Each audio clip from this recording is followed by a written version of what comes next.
Hoy vamos a analizar cómo nos va a afectar en la economía el... Para empezar, vamos a ver de dónde parte Argentina y de dónde partieron algunos otros países para comparar. Como vemos en el gráfico, países como Estados Unidos o China venían acumulando varios años de crecimiento económico. Italia, por su lado, venía recuperándose de su recesión en 2015 y parecía recuperar el sendero del crecimiento. Pero Argentina no es el caso. El país viene estancado desde 2011 y le toca afrontar esta situación viniendo de una recesión. La cuarentena obligatoria establecida por decreto también le pega a la economía desde varios aspectos. Si es mejor para la salud o no, no lo vamos a discutir en este video porque no soy un experto en el tema. Vamos a hablar exclusivamente de la economía. Se estima que un 70% de los comercios en la Argentina permanece cerrado y por lo tanto no puede facturar. Millones de personas se quedaron casi sin ingresos de la noche a la mañana. Las personas que trabajaban en negro, obviamente, no van a cobrar. Tengan en cuenta que esto representa casi un tercio de la economía. Por otro lado, la mayoría de los monotributistas, que viven de brindar sus servicios día a día, también se vieron forzados a dejar de trabajar, dejaron de percibir ingresos y tienen que afrontar gastos. Muchas empresas, en su mayoría pymes, ya estaban sobreviviendo y haciendo lo posible por no quebrar. Imagínense cómo se complica la situación ahora que no tienen producción, que se vieron forzadas a dejar de producir. Sin embargo, estas empresas llega a fin de mes y tenían que pagar sueldos, sin haber tenido producción. Es una situación muy complicada en la cual se tenían que tomar medidas, y se decidió lo siguiente. Básicamente, el gobierno por decreto va a dar un subsidio a algunas empresas para pagar parte de los salarios. Vamos a ver bien en detalle. Por un lado, el gobierno va a postergar o incluso puede reducir hasta un 95% las contribuciones patronales al sistema previsional. Las contribuciones patronales son la parte que los empleadores tienen que pagar al sistema previsional, además de lo que ya se le descuenta al trabajador. ¿Se va a postergar el pago o se puede reducir? Lo que no se sabe muy bien es qué criterio se va a tomar para decidir a quién se le posterga y a quién se le da el beneficio de no pagar y cuánto no pagar. Lo único que dice el decreto es que se van a tener en cuenta qué tan crítica fue la situación en la empresa en relación a si tuvieron empleados contagiados, empleados con aislamiento obligatorio, empleados en grupo de riesgo o empleados cuidando a un familiar en un grupo de riesgo. O una reducción importante en las ventas posterior al 20 de marzo. Hay que tener en cuenta que este beneficio es exclusivo solamente para empresas del sector privado con menos de 100 trabajadores. Ese es el beneficio que se le va a dar al empleador. Y en cuanto a los trabajadores de estas empresas, se dispuso lo siguiente. Directamente ANSES se va a hacer cargo de parte del sueldo. El monto máximo que va a dar ANSES es el equivalente a un salario mínimo vital y móvil, que a la fecha son 16.875 pesos. Y lo mínimo que va a dar es la mitad del salario mínimo y vital. En la tabla que están viendo está detallado.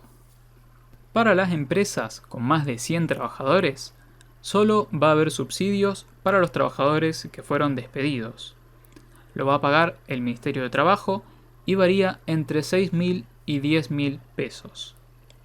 También este subsidio será dado para los empleados de empresas que estén en concurso preventivo de quiebra. Algo para tener en cuenta también es que todos estos beneficios que nombré hasta acá en el video no van a aplicarse para las empresas que su actividad fue considerada esencial a la hora de sancionar las normas de la cuarentena general.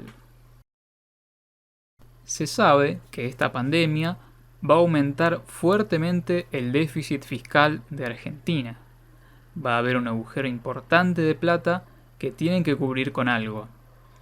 Por ahora no se tomó ninguna medida que dé indicaciones de cómo van a cubrir eso.